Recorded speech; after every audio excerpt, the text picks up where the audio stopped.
그들의 잔치는 결코 어려움으로 끝나는 잔치가 되지 않게 될 것입니다. 왜죠? 성공적인 잔치의 비결을 배웠기 때문에 것에 대한 기대와 관심이 있습니다. 오늘 본문이 바로 예수님에 있어서는 처음 행한 표적에 대한 말씀입니다. 자, 그런데 오늘 본문에 일어나서는 안 될 그런 일이 벌어지게 된 것입니다. 바로 잔치가 한창인데 포도주가 떨어지게 된 것이죠. 이때 마리아는 아들 예수에게 가서 잔치에 사용될 포도주가 떨어졌다라는 사실을 말했고, 예수님은 그에 대한 대답으로 이 일이 나와 무슨 상관이 있나이까? 내 때가 아직 이르지 아니하였다라고 말씀했습니다. 이렇게 마리아의 도움 요청은 노로 끝마치게 되는 것이죠. 그런데 재밌는 것은 예수님의 거절과 같은 대답을 들은 후 마리아의 태도입니다. 오늘 본문 5절에 보니까 이렇게 말씀하죠. 그의 어머니가 하인들에게 이르되 너희에게 무슨 말씀을 하시든지 그대로 하라. 분명 예수님은 마리아를 향해서 노라고 대답하였습니다.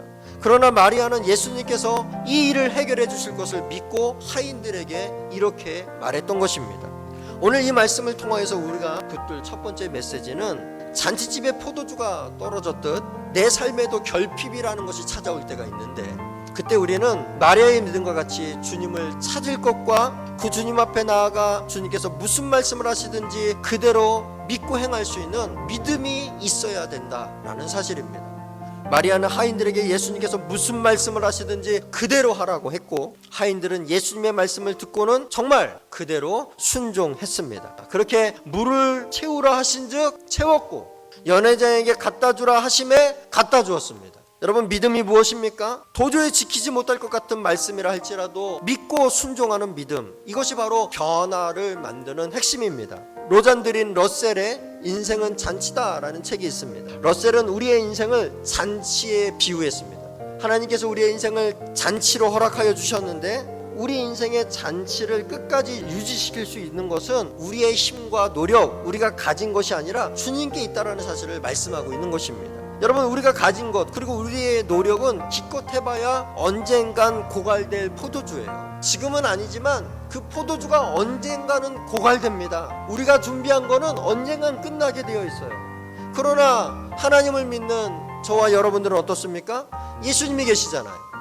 특별히 7절에 보시면 돌 항아리에 물을 채우는데 아기까지 채우라고 했습니다. 밑바닥을 보였던 항아리에 믿음으로 물을 가득 채우니까 그 채워진 물이 곧 포도주로 변하여 잔치에 참여한 모든 이들에게 기쁨을 준 것입니다. 그렇습니다. 주님께서 베풀어 주시는 잔치는 채워지는 잔치, 바닥이 드러나도 곧 채워지는 잔치, 가득 채워지는 인생의 비결, 주님께 있다라는 사실을 절대 잊지 않기를 바랍니다. 이를 통해 우리가 소유할 두 번째 메시지는, 내 삶에 있어서 진짜 결핍은 고갈된 포도주가 아니라 예수님이라는 사실을 아셔야 돼요.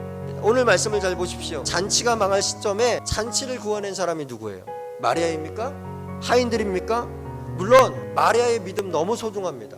하인들처럼 믿고 순종하는, 믿고 행하는 믿음이 있어야 되겠죠. 우리가 반드시 소유될 믿음입니다.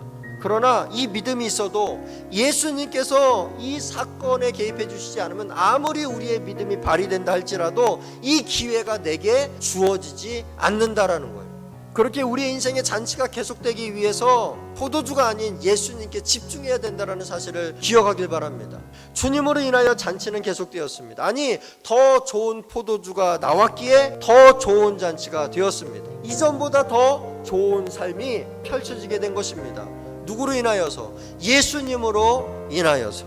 9절에 보면 두 부류의 사람이 나옵니다. 포도주의 비밀을 아는 사람과 알지 못하는 사람들이 등장하죠. 자, 포도주의 비밀을 아는 사람은 9절에 보니까 물도온 하인들은 알더라. 그런데 이 사실을 모르는 사람들은 역시 9절에 연회장은 물로 된 포도주를 맛보고도 어디서 났는지 알지 못하되, 하인들은 알지만 연회장은, 그리고 연회를 즐기는 사람들은 몰랐습니다. 물론 그럼에도 불구하고 둘 다 좋은 포도주를 경험했어요. 둘 다 잔치를 즐기고 기뻐했어요. 그렇지만 그 출처를 알지 못하는 사람들은 그저 그 상황을 누리고 좋아하는 것으로 맞춰지지만, 그 출처를 아는 하인들은 그들의 잔치는 결코 어려움으로 끝나는 잔치가 되지 않게 될 것입니다. 왜죠? 성공적인 잔치의 비결을 배웠기 때문에. 모르는 사람들은, 여러분, 언젠가는 결핍이 찾아오게 되어 있어요. 포도주는 언젠가는 떨어지게 되어 있어요. 내가 만들어낸 것은 언젠가는 끝나게 되어 있어요. 주님에 대한 결핍이 결과적으로 삶의 결핍을 만들어낸다는 사실을 잊으면 안 돼요.